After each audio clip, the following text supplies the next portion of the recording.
Hello, this is Garrett, producer of First Ascent, a rock climbing themed strategic board game designed and illustrated by Kate Oddie.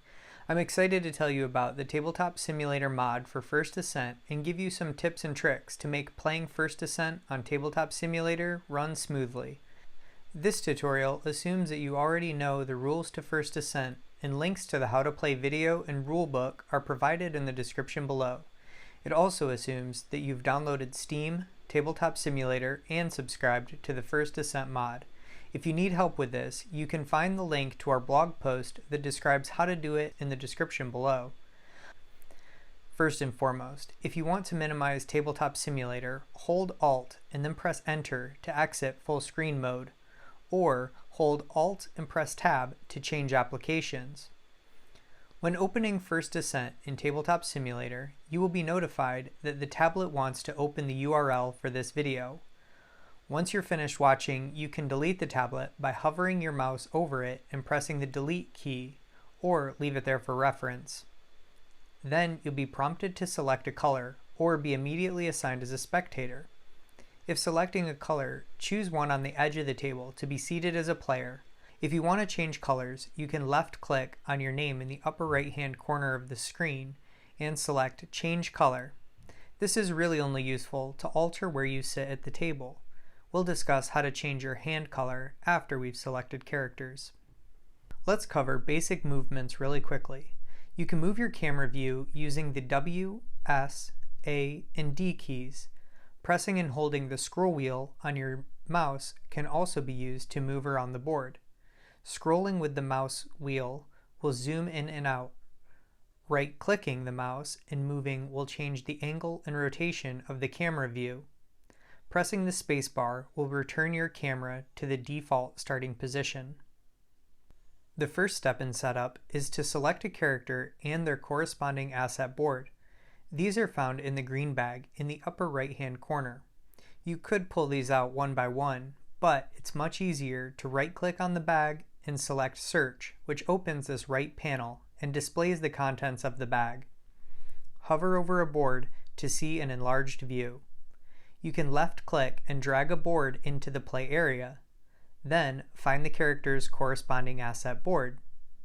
You can also drag boards back into the bag by dragging them into the right-hand panel. We found that it's easiest to keep character boards in the same orientation as the mountain, and you can stagger the player boards on the side like so. If you find that the water and psych markers or cards snap to odd locations on either the character board or the asset board, flip it over by hovering and pressing the F key. Now things should snap into place correctly.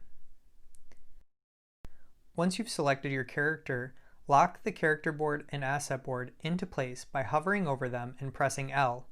A nice trick to tell if something is locked or not is when you hover over an object. If it is not locked, a white border will appear around it. If it is locked, no border will appear. Now that you have a character, let's change our rope and meeple to match the color. Press and hold the left mouse button to drag a box around the 7 rope segments and your meeple. Right-click on them and select Color Tints. Then select a color similar to the character board. This next step isn't necessary, but it can be useful. If you want to change the color of your hand, go to the upper left-hand corner of the screen and select the third button down for Zones.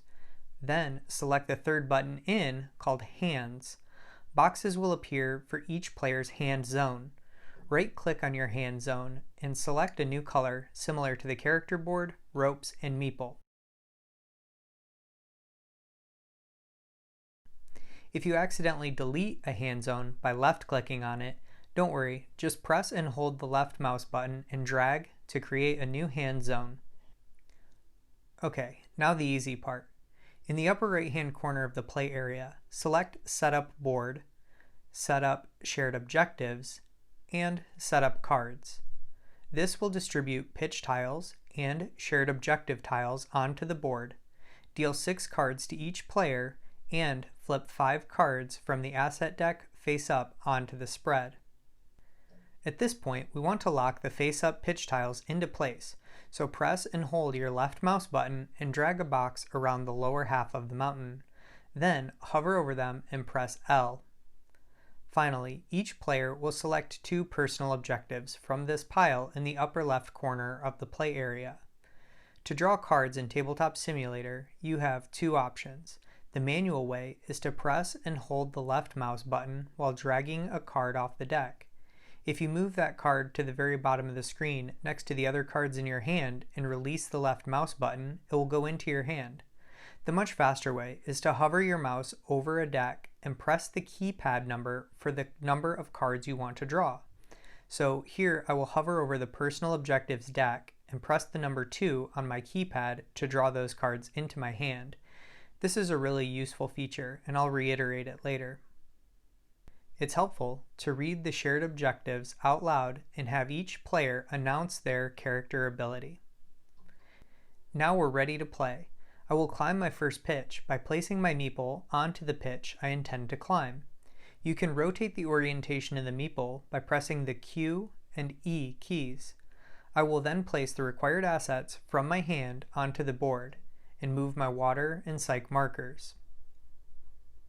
A useful tip is to look at the shadow or silhouette below an object when you are holding it to anticipate where exactly it will land when you release it. After paying the required assets for the pitch, I will draw a climbing card. Again, you can left click and drag, then press F to flip the card. If you accidentally pick up the whole deck, that's okay, just release it back where you picked it up from.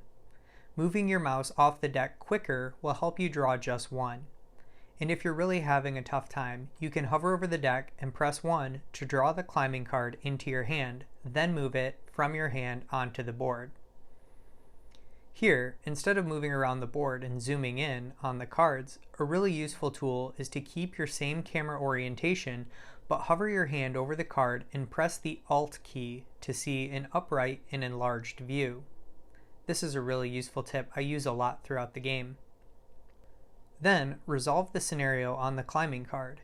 If it involves Summit Beta tokens, those are found in the purple bag on the left side of the board. If it requires placing an additional skill or gear token on the board, they are found in the bowls in the top right corner of the play area.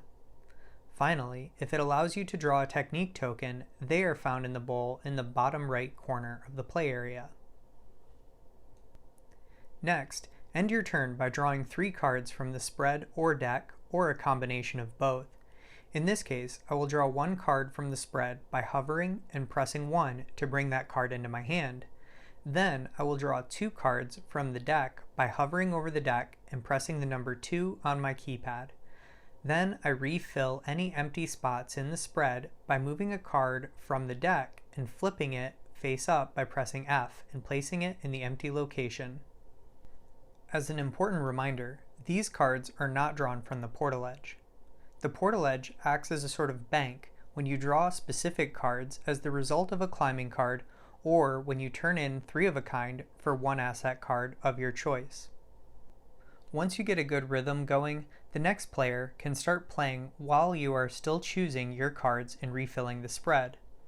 While the next players are taking their turn, we find it extremely useful to flip the cards over on your asset board so that you can easily tell which cards you've already played and which ones you're placing down on your next turn.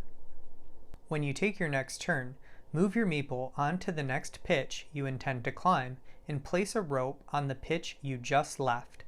You can rotate the rope with Q and E and try to make a nice path if you like.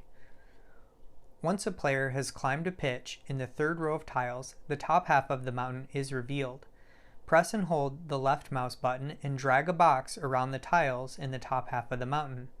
Hovering over the selected group, press the F button to flip all of the tiles at once, then press the L button to lock them into place. As you climb subsequent pitches, you will accumulate cards on your asset board.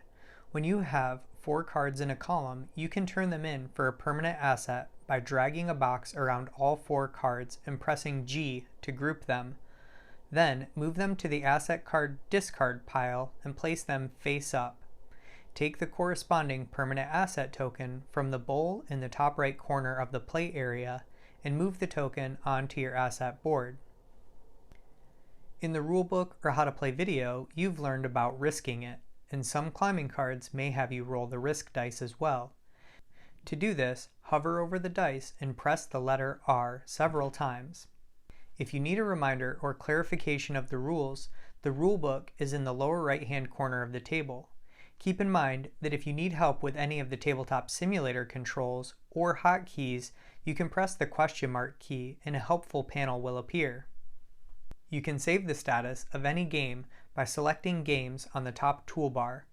Press Save and Load in the lower left, then enter a name and save the game. I hope that these suggestions enable you to have a great experience playing First Ascent on Tabletop Simulator. Sign up for our newsletter with the link in the description below to be notified when we launch First Ascent on Kickstarter in spring of 2021 and help us bring the physical copy of the game to life. Thank you for your support.